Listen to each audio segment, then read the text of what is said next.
Hey, before we go into today's episode, I just want to let you know that this week we are doing the Ads Challenge, and we'd like to invite you. It's completely free. All you have to do is head over to adschallenge.com. Again, adschallenge.com. No matter what phase you are in your business journey, whether you're brand new and never did ads before, or you've done them and just not gotten the results you want and basically just donated money to the Mark Zuckerberg Fund, this is for you. So head over to adschallenge.com. We're starting this week. We look forward to seeing you here.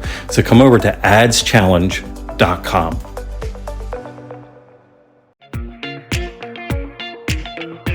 Marketing and selling is essential in your online business. And when you have the right strategies and mindset, you not only can make a lot of money, but you can change a lot of lives. Welcome to the Online Marketing Podcast, where we help course creators, membership owners, and coaches market and sell their offers. We're your hosts, Paul and Melissa Pruitt. Let's dive in and get started. Today, we're going to share how we make content creation less heavy. So is this going to be like a light method or, heavy? Like how strong do you have to be to do this content? Well, I think with this method, it's going to help you out for sure with really making sure your content creation makes sense. That makes sense because you know what?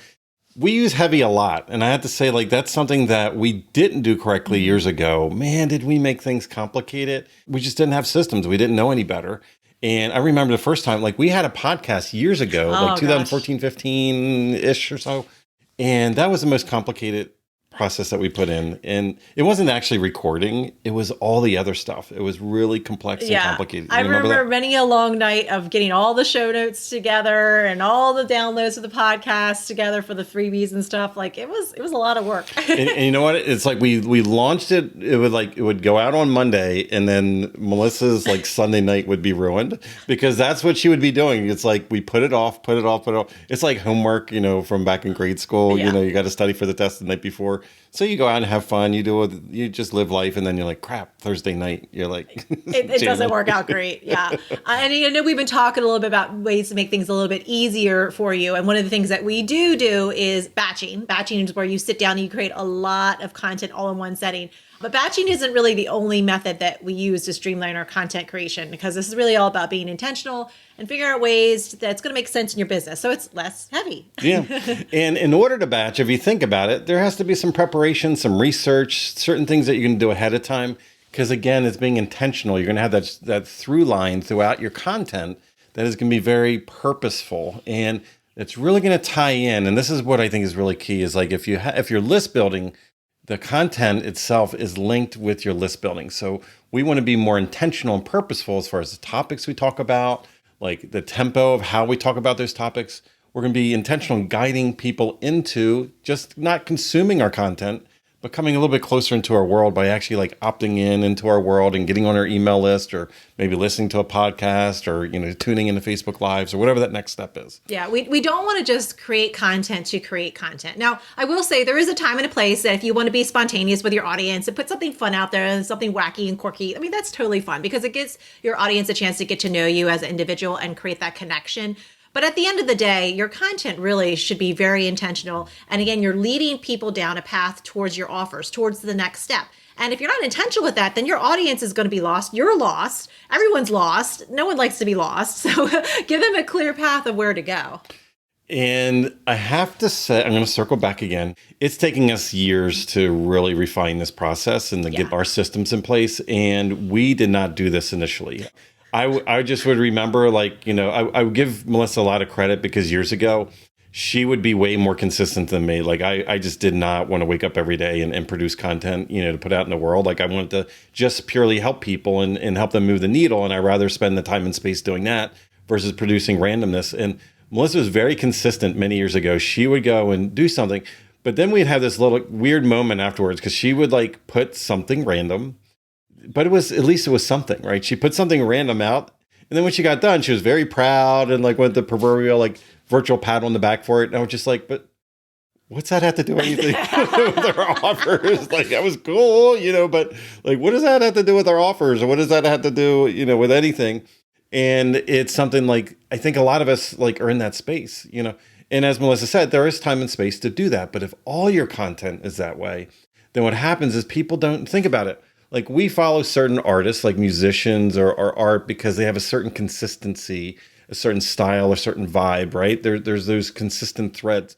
We follow, like we binge certain TV shows or movies. We listen to a certain radio, station or, I guess streaming these days because it's consistent, right? Even on our Amazon device, when we say that word and we're listening to some music and we ask for a certain genre and then suddenly something else comes on, we're kind of like, oh, that's incongruent. Like, what is that? Like, next, and are we doing that to our people, like our following, by not being consistent, being conscious as far as where are we being like very intentional in the conversations to get people to actually desire and want to download our thing? Yeah. So one of the things that we do in order to keep that intentionality is we have a couple different systems besides batching to help us keep us on track. So one of the things is creating content, but not in real time. So again, that spontaneity is great in real time, but then you're just kind of like working off of what's around you and the surroundings that are around you. But you can actually create content that's not in real time. Or if you're having an experience and you want to share it with your audience and it's directly related to an offer, you can record that content, but it doesn't have to go out there right at that exact time that it's happening in the moment. I think that's really key because, at least a good habit that we've had through the years is like we're very present when we eat dinner. Mm-hmm. We're very present, like if we go to a winery or when we're traveling the world and everything. And I think a lot of people think like Melissa, like when we were in Rome years ago, like and you were posting photos, we might snap that photo in the moment, but we put the phone away and we were very present. Like Melissa wasn't in the middle of the cobblestones going click, click, click, click, click, click, click. And I think a lot of people think like that's when it happened. And I love it in restaurants because it's like, oh, when we're driving home from the restaurant, that's when Melissa will actually sometimes post, or maybe sometimes it's the next day. Like people think we're actually physically at the restaurant the next day, even though we were there the day before. It just makes sure, because I think a lot of people, this is where they get overwhelmed. They're just like, oh, I got to do this in real time. Like this is just happening right now in like a ticker tape. They're like a news reporter, describing the scene of what's going on right in this moment. And people don't need it, and they don't need to consume it in real time as it unfolds in our world. Yeah, absolutely. So good content, it really takes time. So another thing that we do to make it less heavy, and these three things kind of all overlap, is we have content days, we do deep work days, and we have theme days. And we're going to kind of share with you a little bit about what that looks like for us. All right, so content days, this is something that it took us a while. It was a great theory to, for a long, long time. But we are very consistent with it. We treat it like it's an appointment. So we do dedicate a specific day of the week. For us right now, it's Tuesdays. And what happens is we do not schedule anything else on that day. So if Melissa's like, oh, we got an appointment to talk to somebody, it's like, oh, okay, it's going to go around that day. Mm-hmm. Now, there's external things, the travel, the masterminds that we're involved with, other things that are outside of our control. Like we'll definitely, show up and be present for those things. But in general, on our end, when we can control it, we treat it as a standing appointment.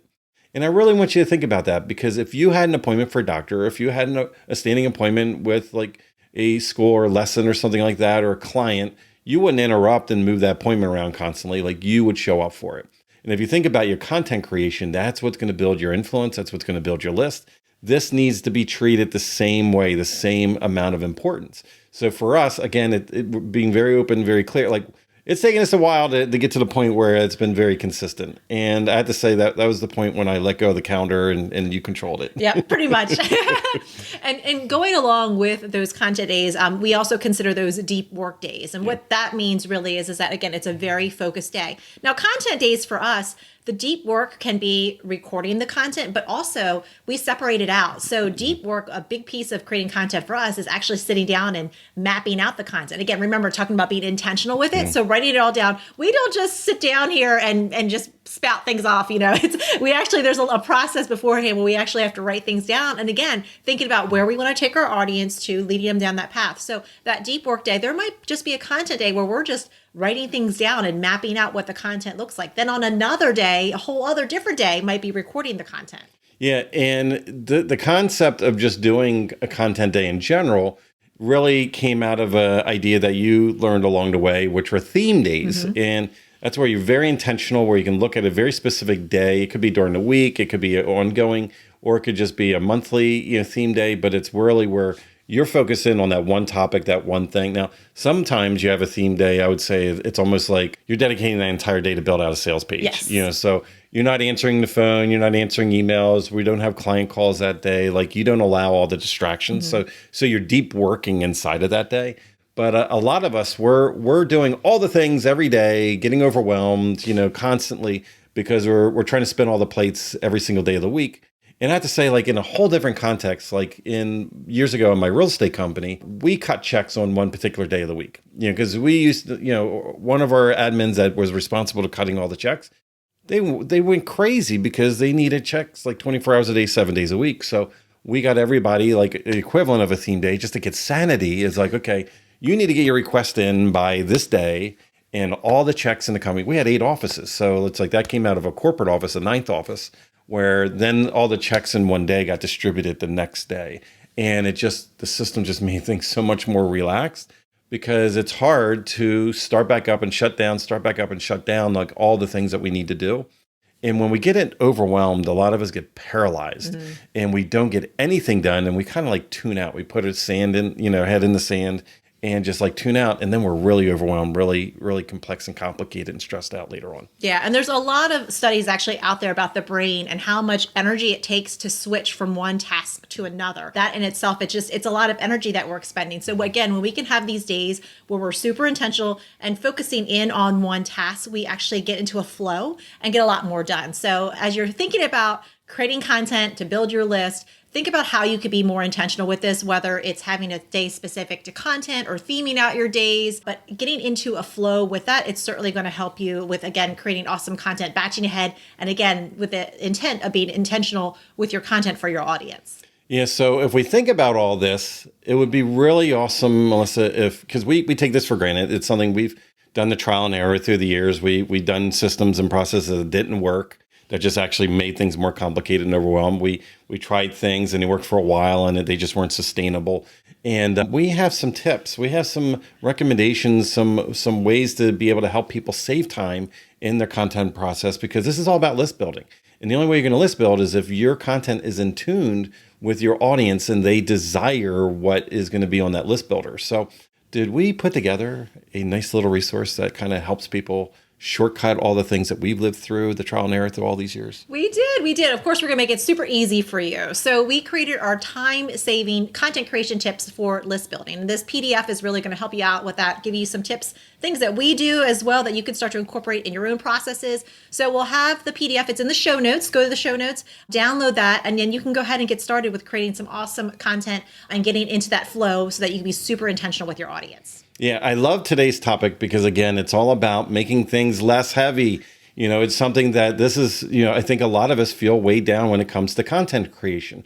And as we jammed on, it's not just batching, which is something we've shared in other episodes, but also it's being very intentional with that list building and using the concepts that we shared today, getting in and digging in and being very intentional so that you are bridging between the people that you're attracting, the conversation that you're having into your list builder, which then will perfectly line them later on. And that's going to help get this done, is going to help with the concepts we shared, which is the theme days. We talked about actually having a content day. Now, you might not have the time frame that we have. Maybe content day for you is like content hour, and just think you can deep work. That means no answering the phone, no text message, no notifications, like put that thing in another room if you need to, put the kids to bed, put the dog at a doggy daycare, whatever it takes to get rid of those distractions so you can stay focused. Now, we also have that incredible time-saving PDF that'll help you, that incredible resource that we have. And we're super excited. And this is fun to jam on today. Absolutely. Such a great topic to talk about. If you love today's topic and want to hear more about online marketing, make sure you subscribe to the show and share it with a friend. Let them know that we're talking all things about marketing and selling our offers and really, again, being super intentional with our content. And like you said, don't forget that PDF too. Yes. So until we talk again, remember, marketing matters. If you would like to work with us and our team to help you snap up more sales and incredible clients with a stellar marketing strategy that works, go to adaptivemembership.com and sign up for our wait list. We have a limited number of spots in our exclusive program to set you up for success and take action. We're waiting for you at adaptivemembership.com.